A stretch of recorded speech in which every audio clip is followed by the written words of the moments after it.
to the FBI and the DOJ attacks and bogus charges against movement leader and founder, Chairman Omali Yeshitela, as well as two leaders in the Uhuru Solidarity component, Penny Hess and Jesse Neville. Today begins the historic Uhuru 3 free speech trial of the century, where the US government is attempting to shred the First Amendment, the right to free speech, the right to freedom of the press, and freedom of association through the political persecution of Black-led organization that has advocated for the liberation of African people for nearly 60 years.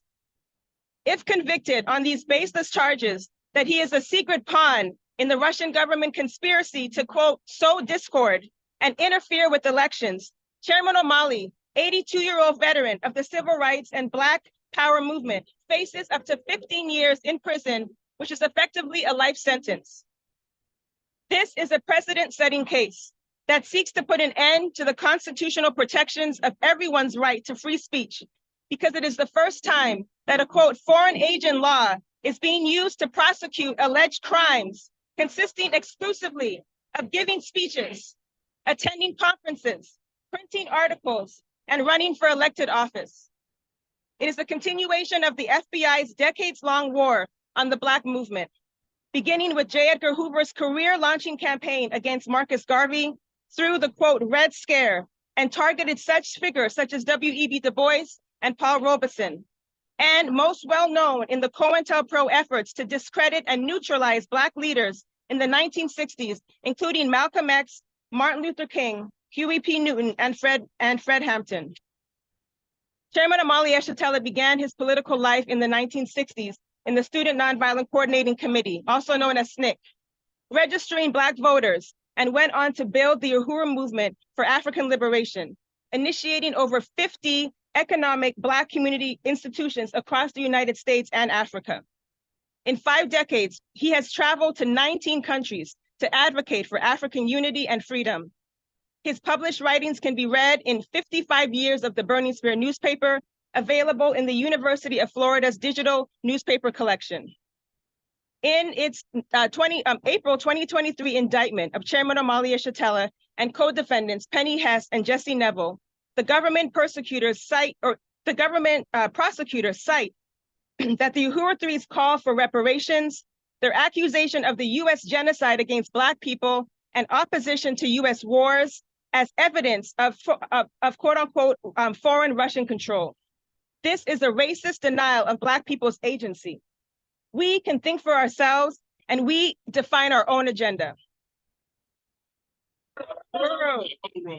The indictment came 9 months later after the FBI's July 29, 2022 violent raids on 7 homes and offices of the Uhuru leaders in St. Louis, Missouri and St. Petersburg, Florida, during which computers, phones, hard drives, and files were seized, but no arrests were made.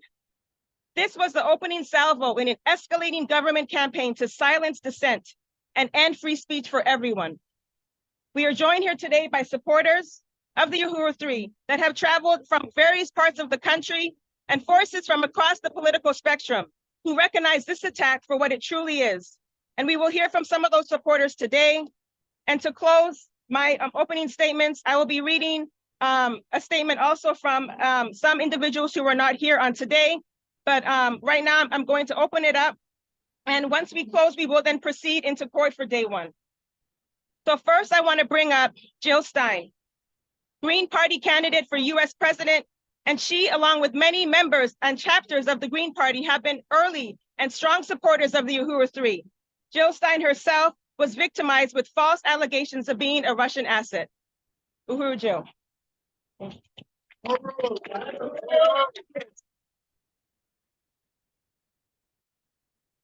Thank you all so very much for being here today. I'm here to help sound the alarm because that violent pre-dawn raid on Chairman Omali Yeshitela's home and the draconian prosecution being conducted here today are a frontal assault on our democracy.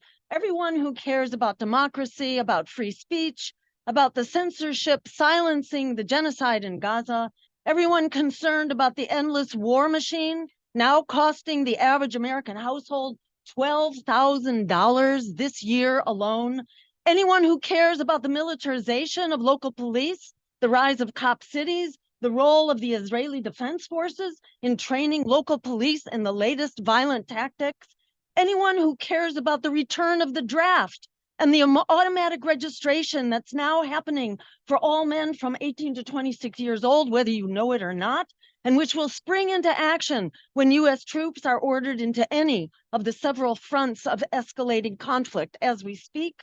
If you care about any of those things, you need to be really alarmed about the attack on Omali Yeshitela, Penny Hess, and Jesse Neville. This is a sequel to the attack on Julian Assange, and the empire does not want you to know about it. The mainstream press that crucified Julian Assange for years until the public forced the press to cover Assange accurately is conducting the same media blackout on this case. The attack on the Uhuru 3 is fundamentally an attack on free speech, on our right to oppose endless wars and economic oppression abroad, aka colonialism. It is an attack on our right to oppose the cost of these endless wars at home, namely economic austerity and the war on democracy. It is a cruel joke that the FBI and the DOJ are trying to cover up its latest attack on free speech as a response to a ludicrous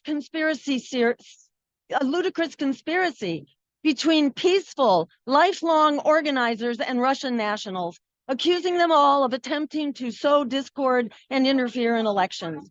This accusation ignores their lifelong history of activism and tries to disparage their deeply held beliefs as products of Russian propaganda.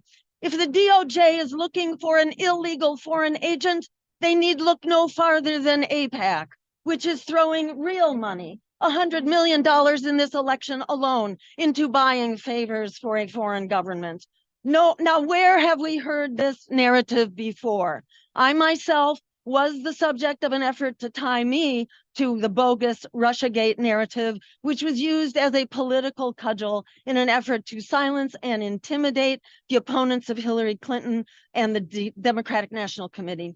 This accusation has been thoroughly discredited, but tied me up for 3 years fighting a Senate Intelligence Committee investigation, accusing me of being a Russian asset. The Russiagate conspiracy theory was just a taste of the political repression that has grown much worse. In recent weeks and months, we've seen a very ominous surge in attacks on activists and journalists, including the recent attack on Sarah Wilkinson in the UK, Scott Ritter in the US, Richard Medhurst in the UK, the founder of Telegram, the new restrictions on campus protests that will make for explosive tensions on campus, with the American Association of University Professors issuing a recent statement condemning these overly restrictive policies that discourage free expression. At the University of Southern Florida, approval is now required for tents and canopies and banners and signs and amplifiers. The restrictions are outrageous. There are huge racial dimensions, overarching dimensions to the assault on the Uhuru 3. But no one should think that being white is a protection against resurgent fascism. Everyone is at risk in this assault on democracy, and we need to fight for the Uhuru 3 together. Democracy is on the line for all of us, and together we are unstoppable. Thank you very much.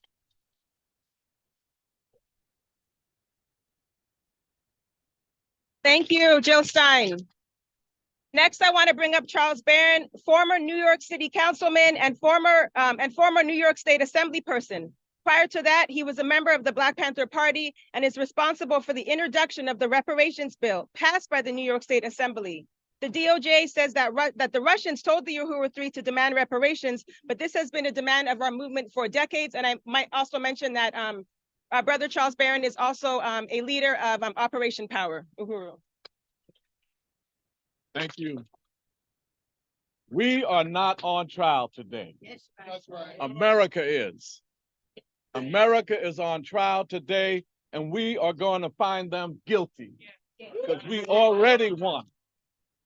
New York is on high alert. We're watching this, the December 12th movement, Betty Davis and the abolitionist movement, Operation Power, all eyes are on this trial. And we have to say to the Biden-Harris DOJ, Department of Injustice, any Black person going with Harris and allowing this to go down, you are a traitor to your people. You are a traitor to your people. We cannot continue to allow this hypocrisy of democracy, as Malcolm X always called it, to continue. So we're here today to say we already won. And we're going to win more after the victory in court. Because coming from New York, Marcus Garvey came to New York City in 1916. And the same COINTEL operation under J. Edgar Hoover that was then is now. If anybody doesn't understand what's going on here, we say if they come for the Uhuru 3 in the morning, if they come from Omali Yeshitela in the morning, they're coming for me in the afternoon, and they're coming for you in the evening. So we got to come together. They made a big mistake here. They made a big mistake here messing with Omali Yeshitela. You're messing with the son of Malcolm X, the son of Martin Luther King, the son of Dessalines. You're messing with the son of the Black Panther Party. All those who are fighting for justice. And they are doing this now because they're desperate. We're winning all over the world. Capitalism is collapsing all over the world. Look at in the Sahel region of Africa, young people in Africa rising up and saying to America and France, get the hell out of Africa and leave the uranium behind. You ain't taking that with you. So today's trial is a great thing for our movement.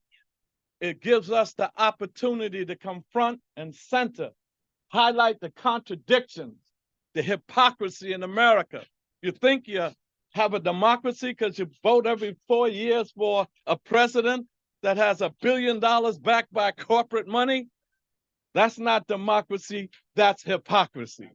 So on today, I stand proudly with my brother, Omali Yeshitela, with my sister Penny Hess and Jesse Neville, and say that victory is ours. We already won. We're going to win more. And we say drop the charges, but better yet, leave them. Because when we get in that courtroom, keep the charges. I'm saying drop them, don't drop nothing. We want to see you in court because we're putting you on trial, America. Your democracy is a hypocrisy. Uhuru.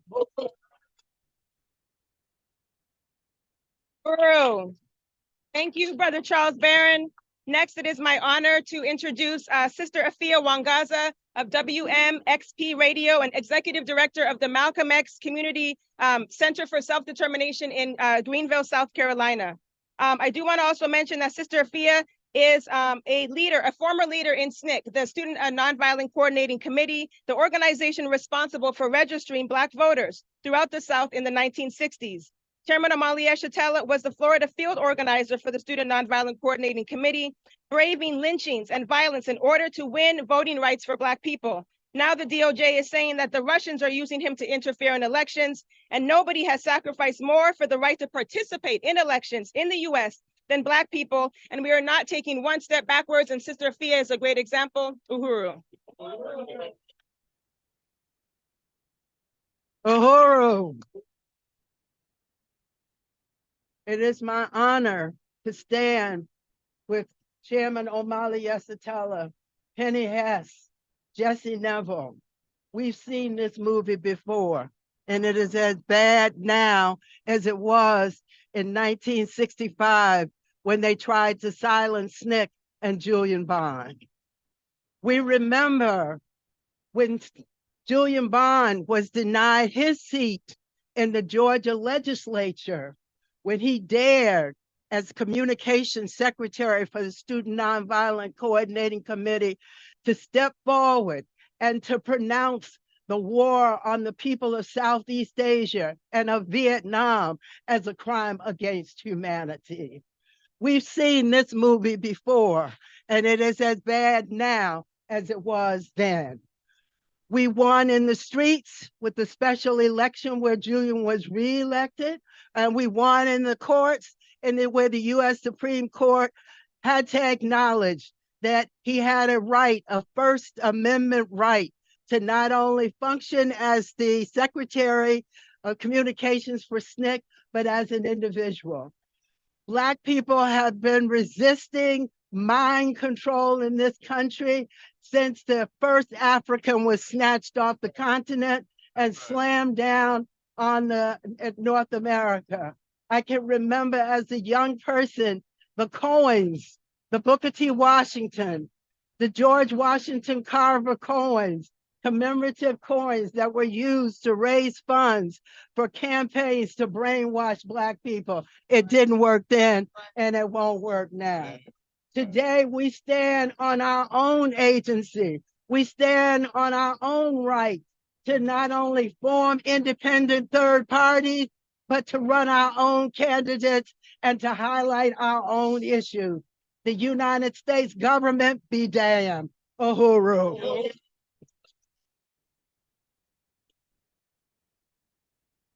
Thank you, Sister Afia. It is now my honor to introduce Sister Pam Africa. Pam is a part of the Move Family Africa in Philadelphia, who were twice the target of violent assault by the US police and military forces, including the 1985 aerial bombing of their homes, which killed 9 children, women and men, and burned over 65 houses to the ground. Uhuru, Sister Pam. Okay. Can you hear me? Oh, okay.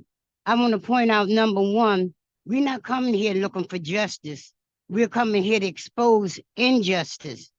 Anytime you have a government that will do all the things that they did to Brother Yasateli, the Uhuru 3, and this is not something that they thought out very well.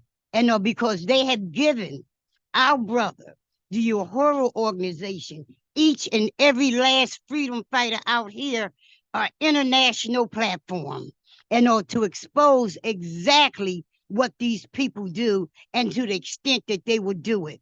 Anytime they don't have 45 sitting behind jail for going to Russia, having a meeting with Putin, not allowing one U.S. citizen, person who came over with them, officials, into that meeting, and when he got off the plane and landed here, that he wasn't locked up. Then he turned around and brought Putin here to the United States, brought him into his office. But you know the sin and the shame of it was that there wasn't enough voices being raised then to lock that monster the hell up, lock that demon up. They say that this government is the left and the right, is the left and the right wing of the same bird. Have you ever seen the picture of the demon? Have you ever seen the picture of the devil? Don't blame this filthiness on the bird. Don't blame this filthy system on a snake, on a pig. The left wing and the right wing, you ever seen the devil, how they portray it? The devil have a left wing and a right wing, and this demon must be taken down. Uhuru, we came in here in solidarity to stand with and to let people know the international concerned family and friends of Mumia Abu Jamal, this government brags about the mighty force that it has behind them. And I'm saying we bringing everything with us. On the move, long live revolution, and let's go and continue to expose these people along with the Uhuru movement.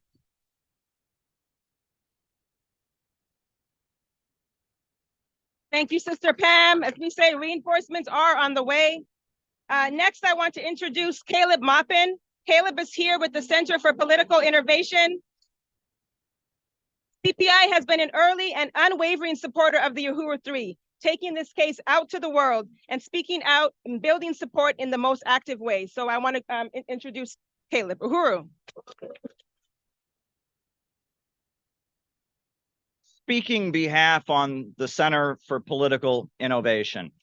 I want to make clear, at risk of sounding like I'm using the language of a criminal prosecutor, about why we're really here today. We are here because of the failure, the consistent failure of the Democrat Party.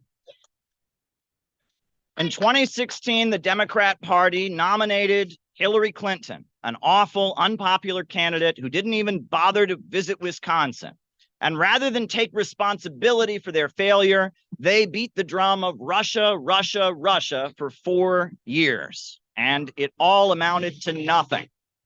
And here in the Tampa Bay area, St. Petersburg, Florida, and in St. Louis, Missouri, we have seen the failure of the Democrat Party, the failure to address the needs of the African people who live in these cities. And rather than address their failure and change their policy, and rather than take responsibility, they have decided to beat this drum of Russia, Russia, Russia once again. Rather than persecuting Chairman O'Malley, they should be studying what Chairman O'Malley has achieved. Rather than persecuting the African People's Socialist Party and the Uhuru movement, they should be looking into what they have done to improve the lives of the people in these cities, studying these policies, and if they want to win, that's what they should be doing, not playing these silly games about Russia. I also want to say to those who are watching this that, with all due respect to our colleagues in the media, we have a lot of dishonest mainstream media in the United States. And one thing that mainstream media will often do is they'll focus on words, trigger words that people have a response to. And around this case, they may focus on words like socialist, words like Russia, words like African. But I urge honest listeners who love their country to think past those words and think past trigger words. Because at this point, there's a lot more on trial than just these 3 defendants. The Constitution of the United States is on trial. Freedom of speech, freedom of association, freedom to travel, freedom of the press is on trial in this case. There's a reason that there's been such a wide variety of forces that have spoken up in support of the Uhuru 3. There's a reason Tucker Carlson has spoken out on this case, definitely not a socialist. There's a reason Joe Rogan has spoken up about this case. This is a very serious case in which the ability of Americans to oppose war, the ability of Americans to speak their minds and to travel around the world and associate with whomever they want is on trial. So I urge everyone who's watching this case to look into the details and understand how dangerous it is to the American people and our freedom, and understand that what is happening with the continued abuse of the Foreign Agents Registration Act must be opposed and must be stopped in every way. We must stand for our freedoms. Thank you very much. Uhuru. Thank you so much, Caleb. Next up, I want to introduce Compa Benjamin Prado of Union del Barrio. Benjamin is the Undersecretary of Union del Barrio, which is a Mexican liberation indigenous organization, which is fighting for the land of this settler colonial state. I want to say that that Union del Barrio and the African People's Socialist Party share an over nearly 40-year fraternal bond, and we are very honored to have our comrades here with us on today. So without further ado, Benjamin. Uhuru, thank you very much, compañeras y compañeros. On behalf of Unión del Barrio, we stand here in resolute unity and solidarity with the African People's Socialist Party and with the Hands Off Uhuru movement to say hands off O'Malley Shitala, hands off Jesse Neville, hands off Penny Hess. As an organization that has for more than 40 years a fraternal relationship with the African People's Socialist Party, it is clear to us that this is an attack on all of us. It's not only an attack on the African community, it's also an attack on the Mexican community, because we have an absolute right to express our thoughts, express our ideas, and to bring this message of unity amongst our peoples. And it is very clear that what is on trial is our democratic rights, our human rights, and as they say, our civil rights, right? Unión del Barrio, for more than 40 years, has built this fraternal relationship, understanding that as we unite, as we build, we know that this colonial settler nation has continued to attack us like it attacked Malcolm X, like it attacked Martin Luther King. And we are not exempt from that. And we know that. We've seen that. In fact, we have a whole apparatus that is snatching up our people in the form of immigration agents along the border. And we know that if, as the brother said, when they come for chairman in the morning, they will be there for us as well in the afternoon. And this is why we are here in unity to ensure that we say hands off Uhuru, hands off Africa. Yes. And we say hasta la victoria siempre. Unidos venceremos.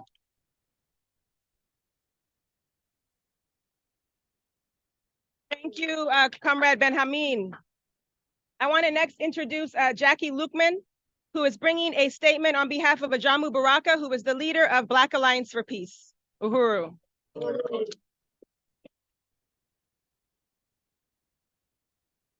Uhuru, everyone. My name is Jacqueline Lukman. I'm the vice chair of the coordinating committee for the Black Alliance for Peace. And I come here with a statement from Ajamu Baraka, the chair of the coordinating committee of the Black Alliance for Peace.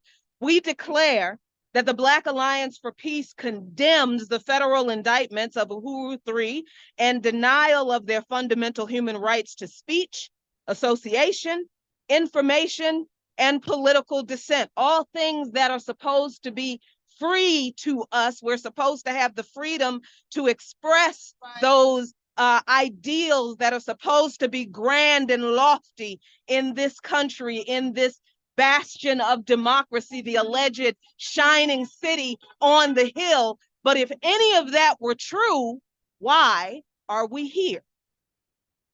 We are here because of history. The history of this country in the denial of every single one of those things for people like Omali Yeshitela and the PSP and the Uhuru movement, fighting for real liberation, true liberation that we have always known has been denied us in this country. So the Black Alliance for Peace understands that these people, these three comrades, these three freedom fighters were indicted by the US government in April 2023 on absurd charges of being agents of a foreign government. Can someone tell me who from AIPAC has been arrested at this point?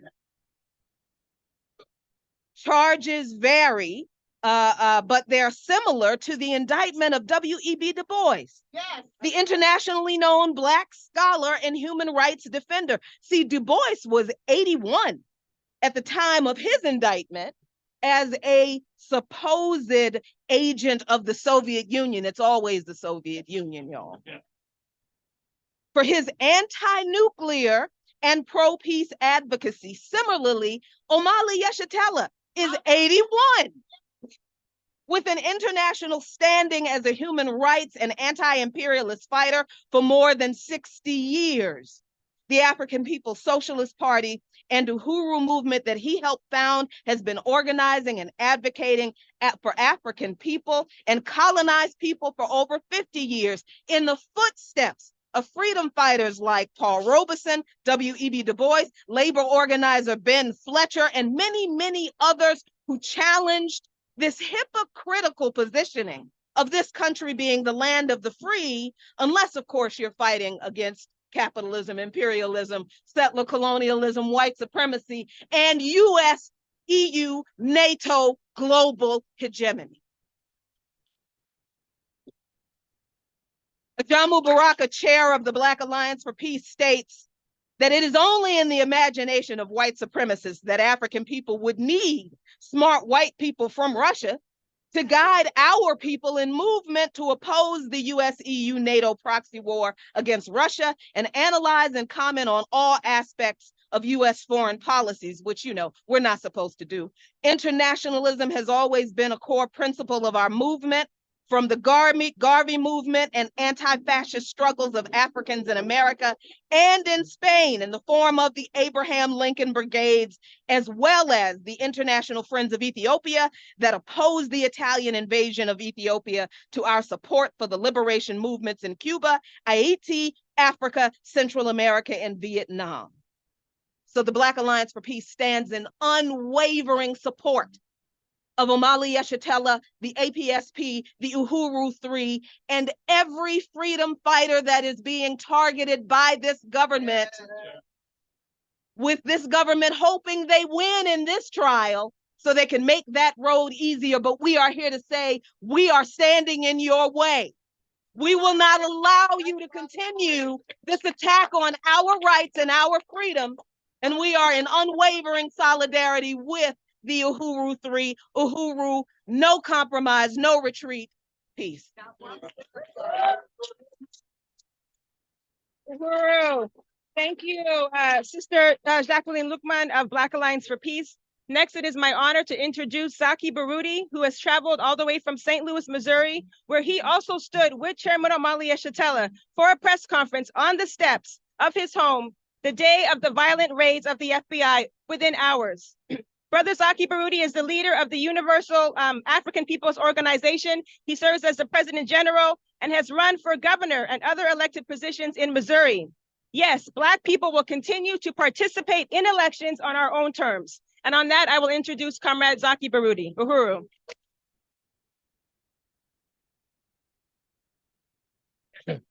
Uhuru, assalamu alaikum.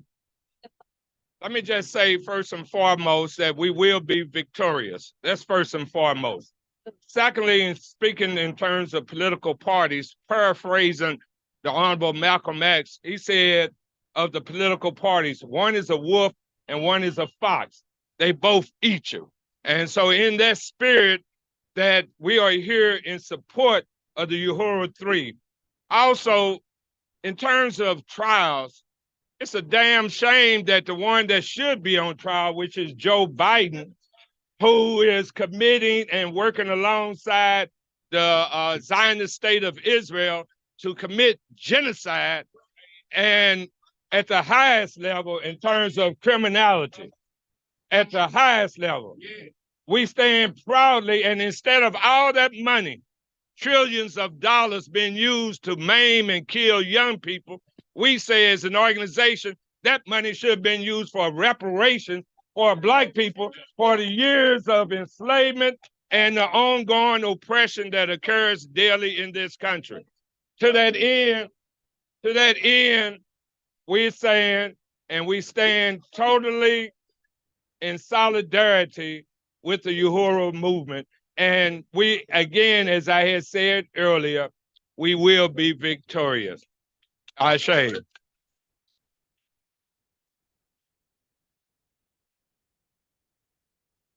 Thank you, Brother Zaki. And I also want to acknowledge Sister Coffee Wright, who was also standing up here with you.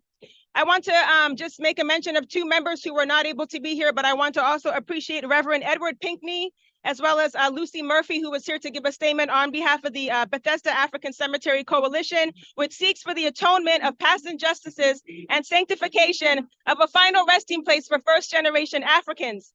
And in regards to Reverend Pinkney, who represents the Black Autonomy Community Network organization, who is working for economic and social justice in Benton Harbor, Michigan, and who also represents the Benton Harbor Water Council. So next is my honor to introduce Brother Cam Howard. Cam Howard leads Reparations United. The reparations demand, again, is not a Russian plot, and we demand that reparations because we understand that it is stolen African labor that built America. Uhuru. Uhuru, comrades. Although this is the opening day of the trial of the Uhuru 3, in actuality, this is a continuing day of a 400-year-old trial against the United States government for the genocide of African people. We must put this government on trial every day for genocide that the Uhuru 3 are on trial for these bogus crimes it has been charged with. One component of genocide is forced assimilation. We saw it with the indigenous children being taken out of their homes and took to boarding schools and taught the American way. We saw it when Africans were brought to this country and denied our language, prohibited from practicing our culture, and prohibited from learning. We saw forced genocide with Barack Obama when he said, there is no Black America, there's no white America, there's just the United States of America. That's erasure of a whole people. That's forced assimilation, which is genocide.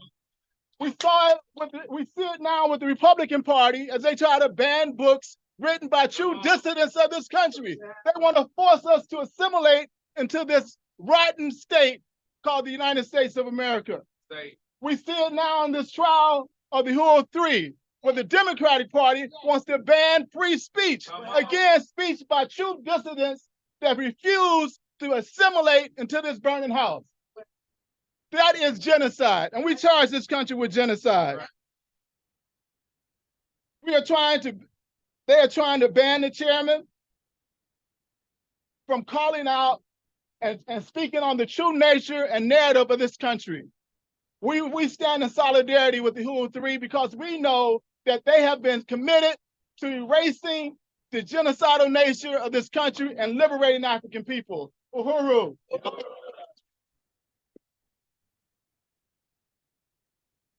Thank you so much, Brother Cam Howard, for that statement. And reparations is indeed a revolutionary demand. I want to introduce Sister Betty Davis. Betty Davis is a leader of the New Abolitionist Movement, a member of the Black is Back Coalition for Social Justice, Peace, and Reparations, and is here to speak on behalf of political prisoners. And it is a great honor to introduce Sister Betty Davis. Uhuru. Uhuru. I come to challenge the country that has more political prisoners than any other country on this planet. I come to challenge a country that has more people who stood up for freedom who are still in the death camps in this country. I come to challenge the country that we speak. I speak up for Ralph Pointer, the chairperson of the Political Prisoners Coalition and Working Group in this Black is Back Coalition. And what I am saying to you is what we are all trying to make you understand, regardless of whether or not you agree with us on every single principle. You must understand that unless we have the right to speak our truth, we are not human. And this country claims to have settled the issue of what it means to have human rights. You must support Uhuru 3. You must free Mumia Abu-Jamal. You must free Kamal Siddiqui. You must free Leonard Peltier. You are Chairman Chatali, Penny Hess, the brother who's standing here with us, Jesse Neville. Then you will make sure that we're sending a signal to this country to free all of our prisoners who are in the death camps in this country. Stand up for political prisoners before you become one. Thank you.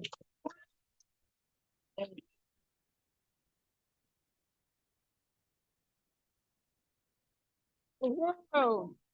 Powerful statement. Thank you so much, Sister Betty Davis. And with that, we're going to move towards the final statement that I will read before we move towards closing today's press conference. I'll be reading a statement from Attorney Jennifer Jones, who is the lead attorney for the Leonard Peltier Defense Committee. And this is her statement regarding the Uhuru 3 trial. On behalf of the Leonard Peltier team, the Leonard Peltier Ad Hoc Committee, and the National Lawyers Guild Mass Incarceration Committee, we stand in unwavering solidarity with the Uhuru 3 and urge their acquittal for the politically motivated charges brought by the United States government. Today is bittersweet. I am pleased that the Uhuru 3 are receiving their day in court. Yet as a lawyer, I am concerned because it is a day that should never have become necessary. As the raids on journalist Scott Ritter's home demonstrates, this nation has a problem with rising repression. This nation is clear with my client, Leonard Peltier, Mumia Abu-Jamal, and so many others, is attempting to stamp out silence and expunge ideas which it views against its interests when it cannot do by covert means. It does so overtly with criminal charges and cages. As the National Conference of Black Lawyers states in its statement in support of the Uhuru 3, there is a concerning pattern and severe risk of politicized prosecutorial discretion by federal prosecutors and law enforcement in the form of investigation, indictments, persecutions, prosecutions, including but not limited to the most recent raid upon the home of journalist Scott Ritter the prosecution of the Cameroon Three, the continued incarceration of the Holy Land Five. These prosecutions and others appear not only politicized, but selective in nature, in violation of both the 5th and 14th Amendment of the United States Constitution. These concerning actions also determine the so-called democratic principles inherent to the rule of law in the United States and contradict standards set forth by international human rights provisions. And so here we are on the threshold of the courthouse, a place that historically has not been a place for justice for Africans, but a place of scorn, unless we the people fill its empty rafters with the echoes of might of a people powered by justice. And for the First Amendment, since this government cannot live up to the ideas of what it says it means, we will show them what it should be and what it has, as what we have always done. So as Jennifer says, we claim victory for the Uhuru Three. From the Battle of Adwa, we claim victory. From the shores of the Atlantic, the watery grave for many of our ancestors, we claim victory. From the muddy waters of the Mississippi River, a journey of servitude, we claim victory. And from John Sinkay to Nat Turner to John Brown to Marcus Garvey, Fred Hampton, Malcolm X, again, we claim victory. From North Florida Avenue today, we claim victory. And we claim victory, we claim freedom, because there is no other end. One day, all prison doors will be unsealed and all chains unloosed. And within its veins, there is no other outcome to be had, nor any other that we will accept concerning the Uhuru Three. Thank you. Uhuru.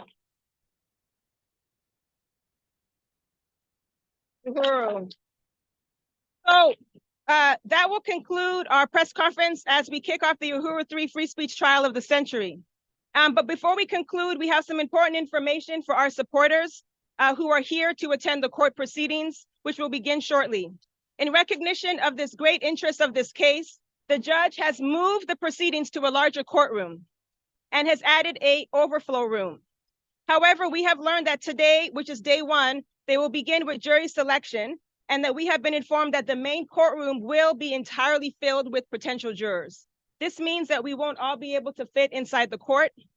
So the Hands Off Uhuru campaign has made determinations about who we want to ensure to be able to get inside the court on today. Those who the Hands Off Uhuru campaign has assigned or approached in terms of priority access to the court have been informed and should already begin moving towards the court. If you have not been approached this morning to enter the courthouse on this limited access day, we ask that you stay after this press conference for further information and instructions from the campaign. Comrades, it is critically important that, to the success of this fight back, that all of our supporters are disciplined and follow the leadership as provided by the campaign. Your unity with these protocols is your evidence and is our evidence of your genuine support for the Uhuru Three.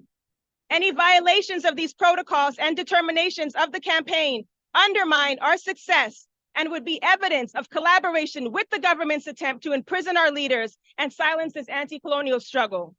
So we ask you to stay tuned by going to handsoffuhuru.org for regular updates, to read court documents, to support the campaign from anywhere you are in the world. And once again, comrades, drop the charges on the Uhuru Three. Hands up, Chairman Amalia Shatella. Victory is ours. Uhuru.